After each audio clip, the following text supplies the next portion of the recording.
La vidéo ici est juste pour les personnes qui m'ont posé des questions concernant les États-Unis et le Canada.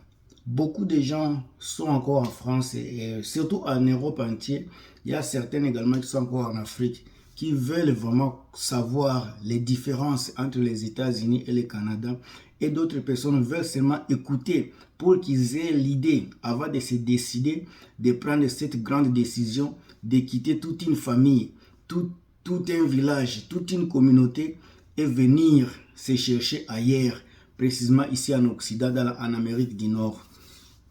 Alors la vidéo ici, elle est pour vous. Dans la vidéo ici, ce sont mes pensées, mes points de vue que j'ai collectés quelque part et puis je vais vous les dispenser. Si vous aimez les contenus, en tout cas, encore une fois, avec un cœur sincère, n'oubliez pas de mettre les commentaires si vous avez. Si j'ai laissé quelques éléments, mettez-les dans les commentaires pour que je médique également personnellement. Si vous n'êtes pas encore abonné à la chaîne ici, chaîne il y a éléments bien, mettez les abonnements, abonnez-vous, ça me fera du bien. Et si vous voulez que les messages ici arrivent à beaucoup de personnes, partagez la vidéo. Alors on continue, mettez les j'aime, c'est ce qui me fera du bien également. Je vais vous parler de à peu près 8 points, 8 éléments essentiels dans la vidéo ici.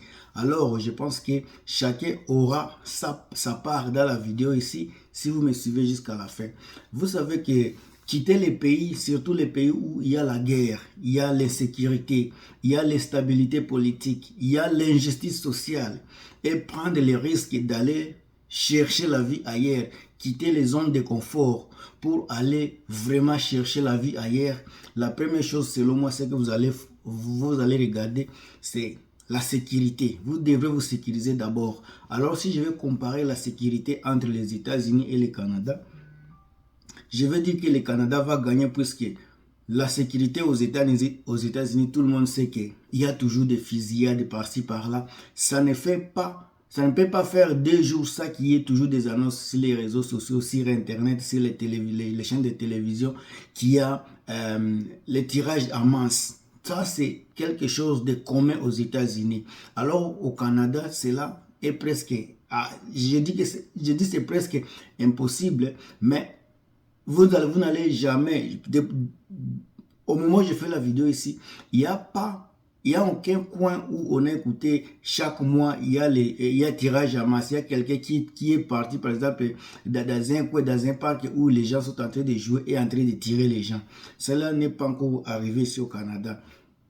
Tandis qu'aux États-Unis, si vous avez les enfants, les matins, vous allez vous inquiéter. Vous ne savez pas comment les enfants vont entrer dans l'autobus. S'il y a quelqu'un qui va être avec une mauvaise intention dans l'autobus, vous ne savez pas là où ils auront à l'école. Il y aura des tirages. Vous ne savez pas comment ils vont retourner. Donc, il y a beaucoup plus d'inquiétude sur le point sécurité aux États-Unis comparé à la sécurité qui est au Canada. Ça, c'est mon point de vue qui est presque personnel et je pense qu'il y a certains qui vont vraiment accepter mon point de vue là. Le deuxième point également, ça va être l'immigration.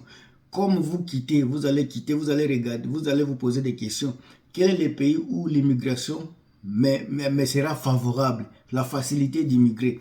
Si on prend les 2 pays, le Canada c'est parmi les pays qui reçoivent beaucoup d'immigrants au monde. L'année passée, le Canada a fait entrer plus de 470 000 immigrants, sans compter des clandestins, des étudiants. Donc il y a 490 000. Ça, c'est déjà un grand nombre. Pendant qu'aux États-Unis, je ne pense pas qu'ils peuvent atteindre le niveau là. Et puis, la chose qui est différente, aux États-Unis, vous pouvez entrer, mais pour avoir la citoyenneté, ça va vous prendre du temps. Ça va vous prendre vraiment du temps. C'est toujours green card, green card, green card. Mais pendant qu'au Canada, dès que vous avez vous êtes déjà ici, vous avez la facilité d'avoir une nationalité. Quand je parle de nationalité, ce n'est pas parce que le pays d'origine n'est pas bon, mais quand je parle de nationalité, c'est avec les passeports canadiens on a beaucoup d'opportunités. Vous pouvez aller dans beaucoup de pays sans vous inquiéter. Vous avez beaucoup de pays où vous n'allez même pas payer les visas. Vous allez juste vous lever et puis partir. Donc, il y a beaucoup d'opportunités, beaucoup d'avantages quand vous êtes citoyen canadien. Et vous allez voir que être citoyen canadien, ça ne prend pas beaucoup de temps comparé à celui qui veut être américain. L'état que vous allez prendre pour être américain, ça va vous prendre beaucoup d'état par rapport à la personne qui veut être citoyen canadien. Ça, c'est mon point de vue d'immigration. Et puis, si vous êtes immigré déjà ici, vous passez un jour à sponsoriser votre famille. La sponsorisation au Canada, je pense qu'il y a plus de facilité et ça marche plus vite par rapport à celui qui va sponsoriser aux États-Unis par rapport au Canada. Ça, c'est mon point de vue sur le deuxième point d'immigration. Alors, quand vous allez immigrer, il y a des gens qui viennent avec la famille, soit ils viennent avec l'idée d'étudier. Alors, je vais parler de l'éducation un peu. L'éducation entre les États-Unis et le Canada, il y a une grande différence. Et personne ne peut me contredire dans ça. Encore, ça dépend de quelle université vous allez fréquenter. Mais en général, comme je fais la vidéo ici, je généralise les choses. Je ne peux pas partir sur chaque université ou bien collège pour vous donner les détails. Mais en général, si vous voyez l'éducation des États-Unis est 2 fois, même 3 fois plus cher que celui du Canada. Ça, c'est connu partout. Même les gens qui viennent de la France confirment que, en tout cas, l'enseignement, l'éducation canadienne est tellement évolué, avancé par rapport à beaucoup de pays. Même si vous allez remarquer les enfants qui vont à l'école même secondaire au Canada, même maternelle. À l'âge de maternelle, déjà, on commence à donner les enfants les goûts des responsabilités, de choisir même ce qu'ils peuvent faire quand ils seront adultes. Vous irez dans les écoles primaires, il y a les enfants qui sont intéressés par exemple par la menuiserie. On commence déjà, si on voit que l'enfant aime la menuiserie, il y a les enseignants, les superviseurs, les instructeurs qui prennent du temps à orienter l'enfant dès le bas âge. Donc l'enfant va grandir, il sait déjà qu'il est intéressé par exemple avec la médecine. Il est déjà intéressé avec ceci ou cela. Ça se fait ici. Mais par exemple aux États-Unis, je ne pense pas que cela arrive comme ça. Et vous allez voir, comme j'ai parlé des coûts scolaires pour les étudiants par exemple internationaux, vous verrez que si au Canada, par exemple, la moyenne, ça coûtait à 15 000 $, exemple, aux États-Unis, ça va coûter à peu près 30 000 $. Dans de bonnes universités, je ne parle pas des collèges et des petits collèges là privés. Je parle des institutions qui sont vraiment reconnues. Ça, c'est mon point de vue également et ça ne regarde que moi. Le troisième point, quand vous arrivez ici, vous allez penser à la santé. Puisque dès que votre santé n'est pas normale, vous allez vous buter à beaucoup de choses. Ça sera galère partout. Toute votre vie ne sera pas stable puisque la maladie, ce n'est pas bon pour notre santé. Alors vous verrez au Canada, je vais commencer avec le Canada. Le Canada, les soins de santé est universel et gratuit. Vous pouvez tomber malade aujourd'hui. Vous avez l'accès à aller à des cliniques, aller à des pharmacies. Et s'il y a on peut vous orienter là-bas, mais surtout, je vais parler, il y a des cliniques, il y a des hôpitaux, des émergences. Tout ça, c'est gratuit. Dès que vous ne vous sentez pas bien, vous avez besoin d'assistance médicale, vous allez vous présenter seulement avec votre carte maladie. Vous êtes protégé à 90%, je dirais, puisqu'il y a d'autres soins que les gouvernements ne prennent pas. Par exemple, la vision, il y a les dents, des petites choses comme ça là. Ce sont les frais que vous allez payer personnellement. Maintenant, encore autre avantage, si vous travaillez déjà au Canada, les compagnies vous payent par exemple les soins médicaux, de telles choses, les soins médicaux qui seront comme les dents, les travail là où tu travailles, les employés payent ça à votre entreprise, payent pour votre dent, la vision, il y a les massages, massage thérapeute, vous payez également les la médecine, par exemple, orientale, pour les aiguilles, j'oublie comment on appelle ça en français. Il y a beaucoup d'avantages que votre entreprise va compléter. C'est que les gouvernements ne payent pas, votre entreprise complète cela. Ça, c'est un avantage. Pendant qu'aux États-Unis, les soins médicaux n'est pas universel, n'est pas pris à charge du gouvernement. Donc, si vous tombez malade, vous allez payer les factures seul. Si vous tombez malade, ça vous regarde. Alors, il y a beaucoup de choses à dire sur ceci, mais je ne vais pas entrer en détail. Tout ce que je sais, quand vous vivez aux États-Unis, il vous faudra au moins deux travails. Le premier travail, c'est pour votre facture, votre vie normale. Et le deuxième travail, ça peut être un travail d'état partiel où vous allez économiser l'argent là. Dans le cas où ça ne marchait pas, dans le cas où ça n'allait pas bien, vous tombez malade, l'économie que vous allez mettre à côté là, ça va vous aider aux soins médicaux. Les soins médicaux ici, ce n'est pas facile. Ici, si tu es un international, tu viens ici, tu n'as pas l'assurance maladie, pour payer seulement les lits de malades par jour, ça peut être à $1000. Ça peut aller à $1000. Juste par jour.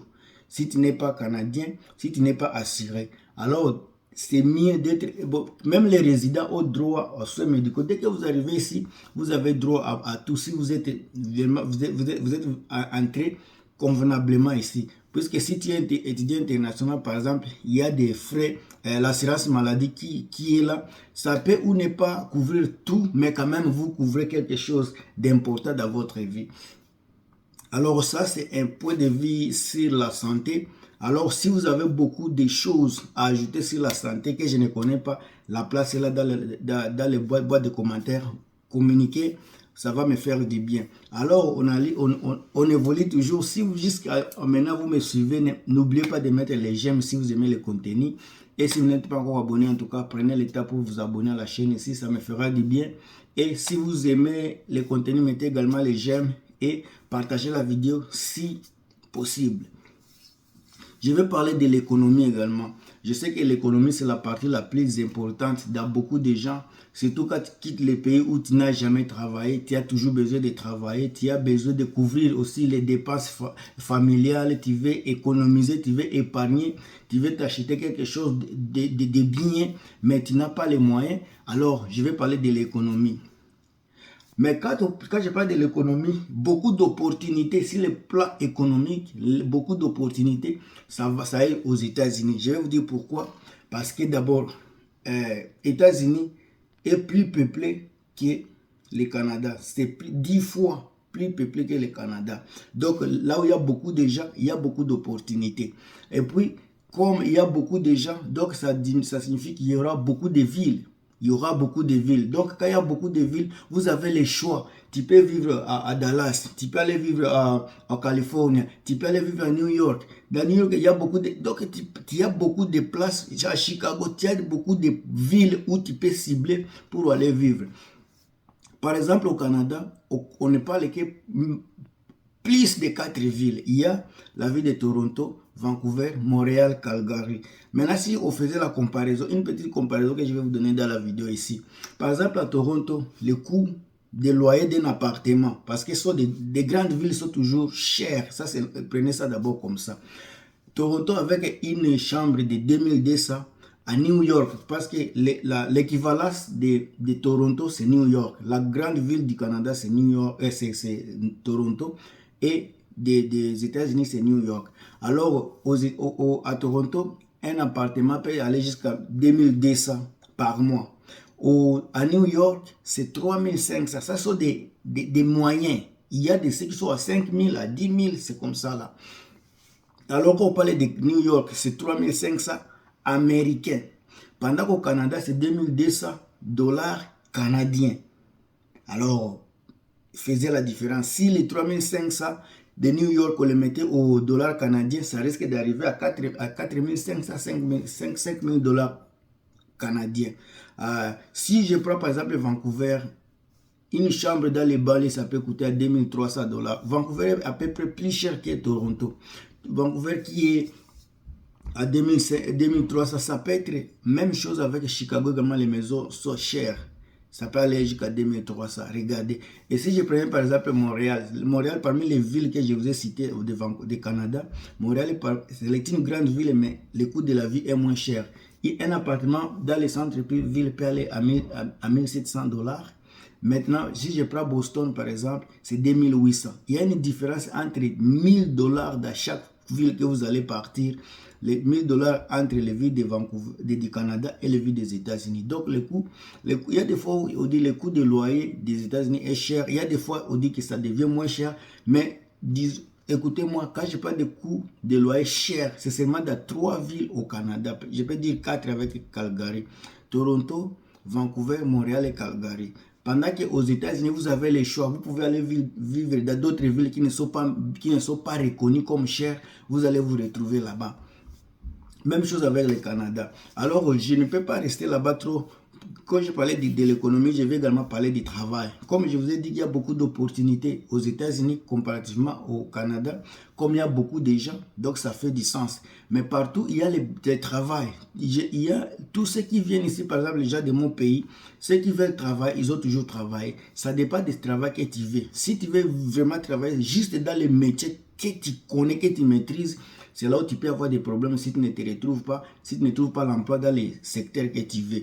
Mais si tu es polyvalent, tu es prêt à faire tout pour subvenir aux besoins et te spécialiser dans certains domaines qui n'est pas votre domaine, vous avez beaucoup d'opportunités, que ce soit au Canada, soit aux États-Unis, vous avez d'opportunités. Mais si l'économie, je vais donner un point aux États-Unis par rapport au Canada. Maintenant, le point social, je ne sais pas si je peux parler du point social dans la vidéo ici, mais tout ce que je sais, ici, comme que ce soit le Canada et les États-Unis, il n'y a pas la vie sociale, il n'y a pas vraiment la vie sociale. Tout ce que je peux dire, que quand on parle de la vie sociale, je peux parler de la cohésion interraciale. Ici au Canada, je peux dire par rapport aux États-Unis. Quand on voit chaque jour, j'ai dit mieux au Canada par rapport aux États-Unis, c'est parce que quand on voit chaque jour les gens qui se plaignent, qui se battent, les Noirs et les Blancs, les gens qui ont commencé à vivre il y a longtemps ensemble, mais ne parviennent pas toujours à trouver un terrain d'attente pour vivre avec une harmonie qui est vraiment parfaite. Même si ce n'est pas harmonie parfaite, mais d'une manière vraiment qui pourra mettre tout le monde à l'aise. Mais pendant qu'au Canada, avec toutes les races qu'on a, toutes les langues qu'on a, comme on dit, c'est un pays multiculturel, ils acceptent la tradition, la culture de chaque pays. Vraiment, il y a l'harmonie dans ces points-là, il y a l'harmonie. Mais ce qui est négatif dans les social, que ce soit au Canada, aux États-Unis, ici, il n'y a pas la vie sociale. Ce n'est pas des pays communistes ou des socialistes. Je peux dire socialiste parce que chez nous, par exemple en Afrique, les gens passent le temps ensemble à tout moment. Tu viens du travail vers 16 heures après avoir pris un peu de repos. Tu peux aller te promener chez les voisins. Tu peux t'asseoir devant ta maison à l'extérieur, devant la route. Il y aura toujours les gens qui vont te parler. Tu peux aller t'asseoir chez ton voisin, vous allez communiquer. Tu n'as pas besoin d'appeler quelqu'un pour aller les visiter. Tu n'as pas besoin de faire des gymnastiques pour parler à quelqu'un. C'est naturel. Tu peux vivre quelque part, mais quelqu'un, il y a des 2-3 avenues. Il sait là où tu vis, même si vous ne vous parlez pas, ils savent que ces petits-là habitent chez quelqu'un. Vous connaissez ça que vous puissiez connaître les gens. La vie sociale chez nous est vraiment en valeur par rapport à ici. En Occident, ici, en Occident, en Amérique, que ce soit en Amérique du Nord, même en Europe, c'est la même chose. Alors, dans le coin social, comme je vous ai parlé des vies sociales, je vais parler seulement du climat. Le climat, je vais donner également États-Unis les points par rapport au climat canadien. Au Canada, vous savez que si vous voyez bien les pays comme ça, comme c'est dessiné, les gens vivent juste aux côtés des États-Unis, parce que le nord des États du Canada, c'est tellement froid. Il fait vraiment froid là-bas. Il fait froid. Alors, plus vous descendez proche des États-Unis, plus il fait frais, plus il fait beau. Mais le climat aux États-Unis, même s'il y a des coins où il fait vraiment plus froid qu'au Canada, certains coins, par exemple New York, des coins de l'Est là-bas, mais vous avez beaucoup de choix. Vous pouvez choisir où vivre aux États-Unis parce que ce n'est pas partout aux États-Unis où il fait froid. Donc si vous allez par exemple à l'ouest, là où il y a les Californie, des San Diego, tout ça, là où il fait chaud, Floride, il fait chaud, 24 heures, donc il y a les gens ont des piscines dans leur maison, dans leur parcelle parce qu'il fait chaud toute l'année là-bas. Alors aux États-Unis, vous avez la chance, vous avez l'opportunité de choisir un coin où vous pouvez vivre. Si vous n'êtes pas, vous ne vous habituez pas au froid, vous avez l'opportunité. Mais au Canada, partout il fait froid. Sauf dans des villes comme je vous fais toujours dans les vidéos, dans les villes de Vancouver et Victoria. Et puis c'est à cause de cela, à cause de ces climats-là, ces deux villes-là sont des villes à surchauffe au Canada, tellement c'est cher. Les gens vont se poser la question pourquoi c'est cher. C'est parce que le climat est favorable et tout le monde veut y vivre. Quand tout le monde veut y vivre, il y a manque de maisons, manque de logements, alors le coût de la vie va hausse. Même la nourriture, il y a beaucoup déjà par rapport à la nourriture. C'est pour cela qu'il y a tout est cher ici à Vancouver et à Victoria, dans la province de Colombie-Britannique. Alors si le point climatique que je vais donner États-Unis et point. Maintenant, je vais clôturer avec le coût de la vie. Le coût de la vie, comme je vous ai donné l'indice déjà avec les coûts de logement Toronto, New York, Vancouver, telles choses-là. J'avais dit que l'opportunité, c'est aux États-Unis, mais si vous pouvez épargner de l'argent, les gens parlent en général que l'épargner de l'argent, c'est ici, au Canada. Ce qui est paradoxe, souvent les gens, quand ils finissent les études, quand je retourne sur l'éducation, les gens, il y a certaines personnes qui préfèrent étudier ici au Canada, quand ils finissent et puis ils déménagent, aller travailler aux États-Unis. Ça, parce qu'aux États-Unis, il y a beaucoup d'opportunités, comme je vous ai dit. Alors, le coût de la vie, ça dépend d'une personne à une autre. Celui qui veut vivre dans des villes, dans des provinces qui ne sont pas à surchauffe, vous allez vivre un coût de la vie moins élevé par rapport à celui qui vit dans la ville où tout est à surchauffe, tout est busy. Là où il y a beaucoup plus de demandes que l'offre, vous allez voir que le coût de la vie sera toujours élevé là-bas. Alors, dans la vidéo ici, je pense que si le point sécuritaire, je vais donner Canada un point. Si le point immigration, c'est Canada. Éducation également, qui coûte moins cher, je vais donner Canada. La santé également, comme c'est universel et gratuit, je vais donner Canada.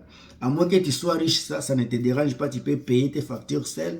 Mais si le point économique, je pense que je vais donner les États-Unis. Et point. Les points climatiques également, je vais donner les États-Unis, point. Donc, sur les 8 points que j'ai donnés dans la vidéo ici, il y a 6 points qui sont positifs au Canada, pendant que les 2 sont aux États-Unis. Encore une fois, ça peut être facultatif.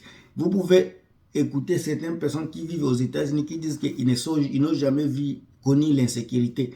Alors, quand je fais les vidéos, je fais général. Tout ce qu'on voit sur les réseaux sociaux, les réalités de la vie, tu peux te retrouver dans un coin où il y a de la sécurité. La sécurité n'est pas partout aux États-Unis. Il y a les coins. Les poches là, peut-être, sont nombreuses par rapport aux poches d'insécurité qui est au Canada. Mais en général, tout le monde sait que l'insécurité est plus aux États-Unis qu'au Canada. Ce sont des réalités qu'on ne peut pas nier aujourd'hui.